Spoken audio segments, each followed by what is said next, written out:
नमस्कार दोस्तों, हर हर महादेव। दोस्तों, यदि आप भी गया जी जाना चाहते हैं तो आप बिल्कुल सही वीडियो पर आए हैं। गया जी से संबंधित A to Z जानकारी आपको इस वीडियो में मिलेगी। हालांकि इससे पहले भी मैंने गया जी से संबंधित 2 वीडियो बना चुके हैं। ये वीडियो भी आप जरूर देखें, इसका लिंक आपको डिस्क्रिप्शन में मिल जाएगा। हालांकि मैंने इन वीडियो में गया जी से संबंधित बहुत सारी जानकारी बहुत डिटेल में आपको समझाई है, तो वो वीडियो आप जरूर देखिएगा। इस वीडियो में मैं आपको कुछ अलग और नई जानकारी देने की कोशिश करूंगा। तो चलिए दोस्तों, वीडियो शुरू करते हैं। दोस्तों, यदि आप गया जी पिंडदान करने जा रहे हैं तो 2 तरीके हैं जिसके माध्यम से आप पिंडदान कर सकते हैं। पहला तरीका है कि आप वहां जाएं और रुकें और आराम से पिंडदान करें और फिर वापस आएं। दूसरा तरीका है कि आप वहां जाएं, पिंडदान करें और तुरंत वापस आ जाएं। इन दोनों तरीकों को मैं आपको विस्तार से समझाता हूं। पहला तरीका, जैसा कि दोस्तों आप जानते हैं, गया जी बिहार राज्य का एक बड़ा शहर है। हर राज्य से ट्रेन यहाँ पर पहुँचती है, तो गया जी आप अपने शहर से बड़ी आसानी से पहुँच सकते हैं। आप यहाँ पहुँचकर किसी भी धर्मशाला में रुक सकते हैं। धर्मशाला से संबंधित जानकारी मैंने आपको पिछले वीडियो में दी है। आप वहाँ जाके चेक कर सकते हैं कि आपको किस धर्मशाला में रुकना है। इनमें से अधिकतर धर्मशालाएं फ्री रहती हैं। धर्मशाला में ही पिंडदान करने के लिए आपको पंडा उपलब्ध करा दिया जाएगा। पंडा आपको धर्मशाला से फल्गु नदी के किनारे लेकर जाएगा और वहां पर आपकी पूजा आरंभ करवाएगा। जैसा कि आपको पता होगा कि पिंडदान गया जी में 3 जगह किया जाता है। 3 जगह करना अनिवार्य है। हालांकि बहुत सारी जगह किया जाता है, 54-55 जगह, लेकिन इतना करने में बहुत समय लगता है और धन भी अधिक खर्च होता है, इसलिए 3 जगह करना अनिवार्य है। शास्त्रों में भी इसकी मान्यता है कि अगर आप 54 जगह पिंडदान नहीं कर सकते हैं, सक्षम नहीं हैं, तो आपको 3 जगह करना अनिवार्य है। पहली जगह है फल्गु नदी के किनारे, दूसरी जगह है बट वृक्ष और तीसरी जगह है विष्णुपद मंदिर।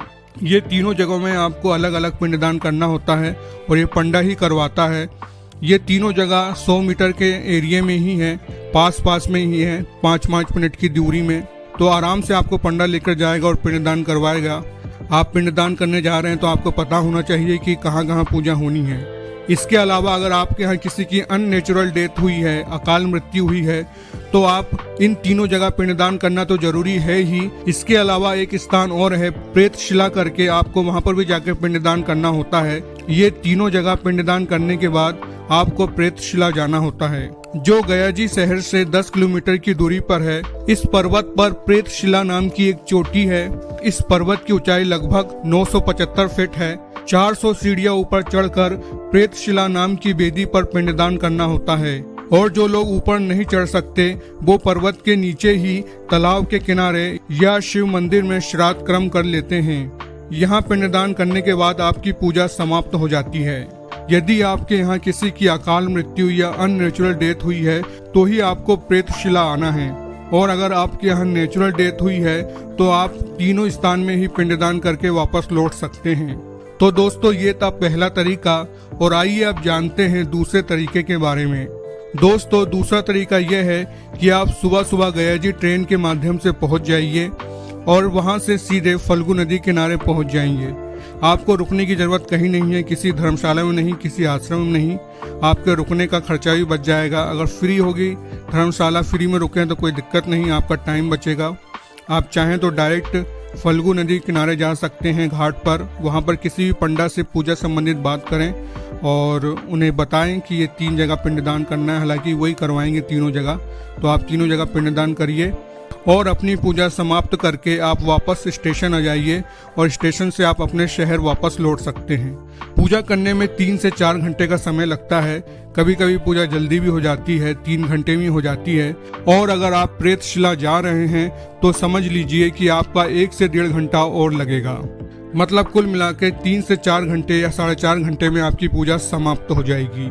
पंडित जी को 2 दक्षिणा है, वो 1100, 2100 या 3100 जैसा आप चाहें दे सकते हैं।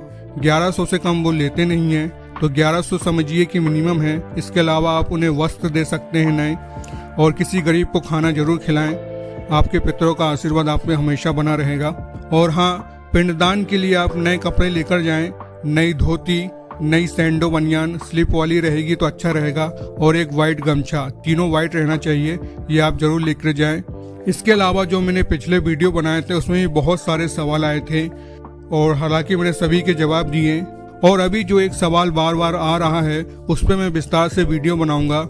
लोग पूछ रहे हैं कि पुण्यतिथि कैसे पता करें, या श्राद्ध पक्ष 15 दिन का श्राद्ध मेला भरता है, वहां पर अपनी पुण्यतिथि पूर्वजों की कैसे निकालें। तो इस पर मैं अगला एक वीडियो बनाऊंगा जिसमें मैं आपको पूरी डिटेल में बताऊंगा कि कैसे तिथि, पुण्यतिथि और श्राद्ध मेला में हमें किस दिन पिंडदान करना है, ये कैसे जाने। तो इस पर मैं अगला वीडियो बनाऊंगा, तो आप उसका इंतजार करिएगा। और हाँ, एक विशेष बात कि बहुत सारे लोग श्राद्ध मेला में ही गया जी जाना पसंद करते हैं और जाते हैं, लेकिन वहाँ के पंडितों का मानना है कि आप साल भर में कभी भी आके पिंडदान कर सकते हैं। साल भर मंदिर खुला रहता है, घाट खुला रहता है, ऐसा नहीं कि बंद हो जाता है। आप साल में कभी भी आके पिंडदान कर सकते हैं, लेकिन अधिकतर लोग श्राद्ध मेला में ही आते हैं और श्राद्ध मेला में बहुत ज़्यादा भीड़ रहती है, बहुत भयंकर भीड़ रहती है, 15-20 लाख आदमी रहता है। तो अगर आपको भीड़ से बचना है तो सबसे सही समय है नवंबर-दिसंबर का, ठंड के समय आप जा सकते हैं पिंडदान करने, या गर्मी में भी जा सकते हैं। दरअसल दोस्तों होता क्या है कि जैसे हम माता महालक्ष्मी की पूजा साल भर करते हैं, लेकिन दीपावली के दिन माता महालक्ष्मी धरती पर आती हैं, तो उन्हें प्रसन्न करने के लिए हम बहुत ही अच्छे से उनकी पूजा करते हैं दिवाली के दिन। उसी तरह हमारे जो पितृ हैं वो रहते तो हैं पितृलोक में हमेशा, लेकिन 15 दिनों के लिए वो धरती पर आते हैं और सीधे हमारे घर आते हैं और देखते हैं कि हमारे जो वंशज है वो हमारे लिए क्या कर रहे हैं। तो इसलिए लोग श्राद्ध मेला में पिंडदान करना ज़्यादा पसंद करते हैं। हालांकि फल आपको वही मिलेगा जो श्राद्ध मेले में पिंडदान का है, वही आप आम दिनों में भी करेंगे तो आपको वही फल मिलेगा, कोई अंतर नहीं है। तो दोस्तों उम्मीद करता हूँ कि आपको ये वीडियो पसंद आया होगा। अगर वीडियो पसंद आया है तो इसे लाइक करें, अपने रिश्तेदारों और दोस्तों के साथ शेयर करें, उन्हें भी ये जानकारी मिलना चाहिए। हम फिर मिलेंगे अगले वीडियो में। जय श्री राम।